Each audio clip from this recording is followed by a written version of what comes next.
สบายดีพ่อแม่พี่น้องบรรยากาศยามแล้งเนาะอยู่เขตตัวเมืองวังเวียงตอนนี้มาพบกันอยู่แถวทางลงไปบ้านเมืองสองเนาะ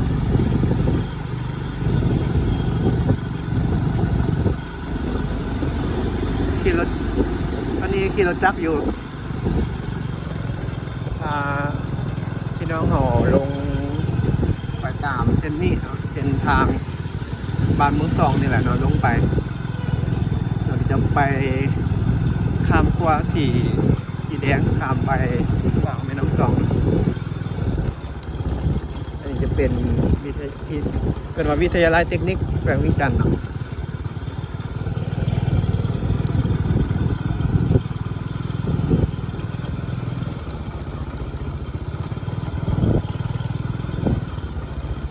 บรรยากาศยามแล้งของมือวันที่11เนาะมื้อนี้เดือนพฤศจิกายน2025แล้วเนาะ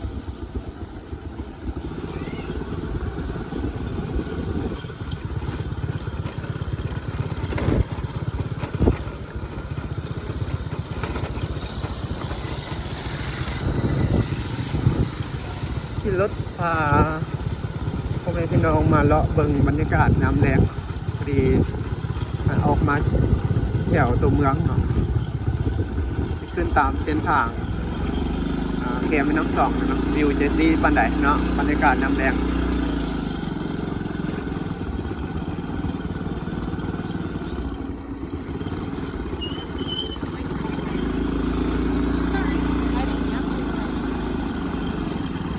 นักท่องเที่ยวนี่เขาโอ้โหย่างอยู่บ้านอยู่ต่างประเทศเขาจะไปเบื้องซ้ายเนาะแต่อยู่ลาวเขาจะไปเบื้องขวาบรรยากาศเมืองไฟแสงสีอ่อนๆคึกคืนเนาะ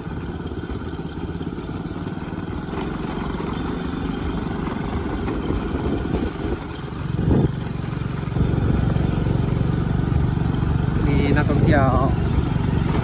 มาเซารถจักรน่าจะมาแต่แหล่งท่องเที่ยว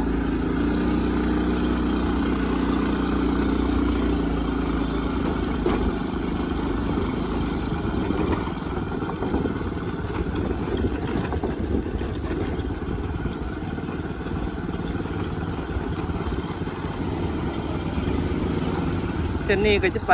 แหล่งท่องเที่ยวบุรุกูลคุณแหละเนาะพี่น้องก็จะแยกอยู่จุดนี้เนาะไปบุรุกูล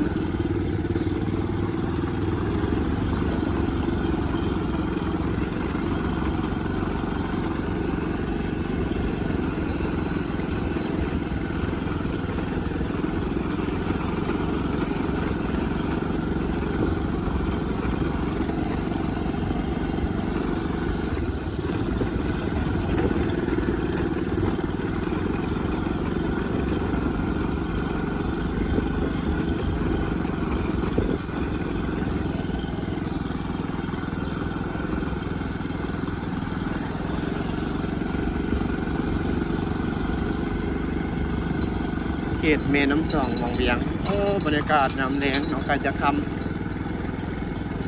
ว้าวคือคืนได้นี่จากเป็นคนลายเนาะคือคืนนักท่องเที่ยวเด้แล้วก็คนวังเวียงเขาเนี่ยซุปเปอร์ขับงานเนี่ยเนาะอันนี้จะเป็นรถมาหับมาส่งนักท่องเที่ยวเนี่ยมาจอดที่นี่มาขี่เรือกัน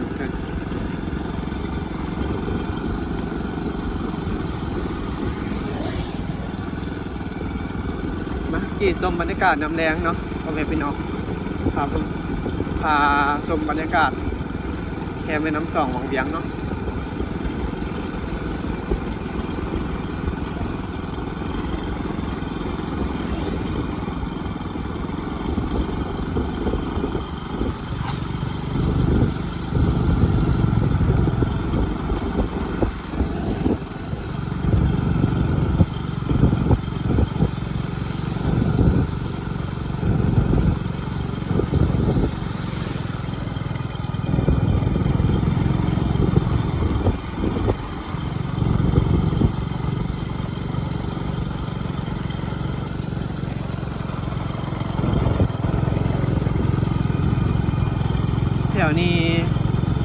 แสงสีดอกไฟแสงสีนี่งามขนาดเลย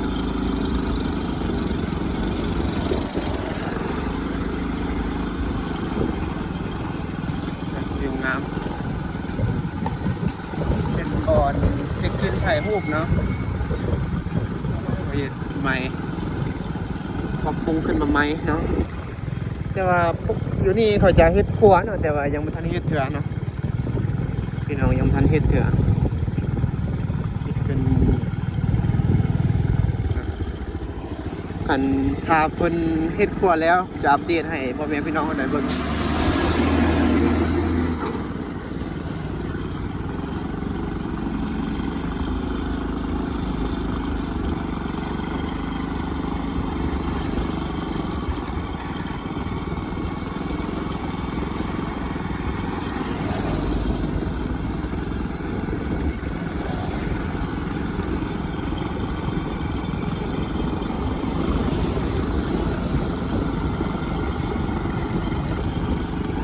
รีสอร์ทนี่เจอทางนี้นักท่องเที่ยวขี่กงเบงมาขึ้นอยู่จุดนี้โอ้ไฟแสงสียามแรง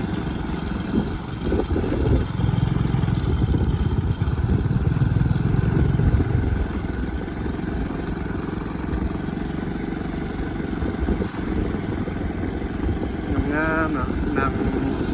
ชมบรรยากาศ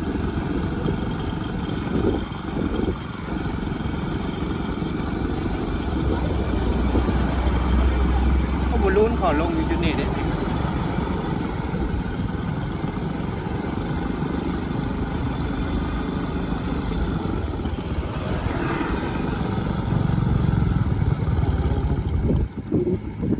บุรุนเขามาลงจุดนี้เนาะ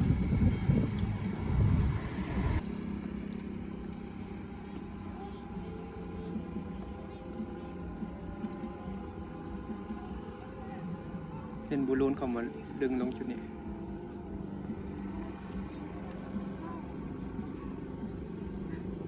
อันนี้คือวิธีเพิ่นกู้เนาะกู้กันว่ากู้บุรุนเนาะ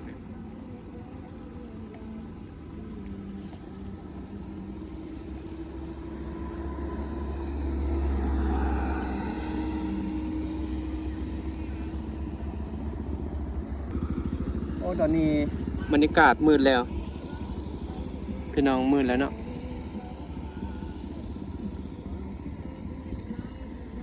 แคมปิ้งดอนกลางแถวนี้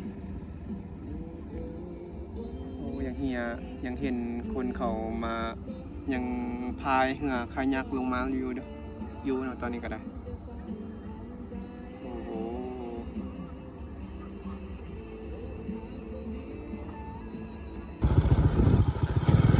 พาพ่อแม่พี่น้องมาขี่รถชมบรรยากาศเนาะอยู่แถวเขตในเมืองเนาะพอดีขี่ขึ้นมาเส้นทางแคมมีน้ำสองเนาะขึ้นมาฝั่งนี้ว่าจะขึ้นไปทางเส้นนั้นแล้วก็เส้นในเมืองเนาะขึ้นไปพุ่นแต่ว่ามันมีขี้ฝุ่นลายพุ่นเนาะเป็นพุ่นขี้ฝุ่นร้ายเนาะพ่อแม่พี่น้องเพื่อว่าเลือกมาทางนี้เนาะขึ้นไปจนฮอดแถวเขตบ้านห้วยเสงาคนไหนเนาะอันนี้คือบรรยากาศให้พ่อแม่พี่น้องเขาได้เบิ่งเนาะเก็บภาพบรรยากาศน้ำแดงอยู่ที่วังเวียงตรงนี้ก็ถือว่าเป็นส่วนแหล่งท่องเที่ยวแล้วเด้อเนาะพ่อแม่พี่น้อง FG ท่านใดที่มีแผนจะมาเที่ยววังเวียงก็เตรียมคิดกับใจมาเลยเนาะมาเที่ยวช่วงนี้ก็จะเป็นช่วงวิวดีเนาะบรรยากาศก็ดีตอนเช้าตอนโดยเฉพาะแมนตอนแล้งเนาะตอนเช้ากับตอนแล้งนี่วิวดีเนาะมีหลายกิจกรรมให้เล่นแน่นะเดี๋ยวขออนุญาตจะจบคลิปประมาณนี้เด้อไว้พบกันใหม่ในคลิปหน้าเนาะคลิปนี้ก็กล่าวคำว่าสบายดี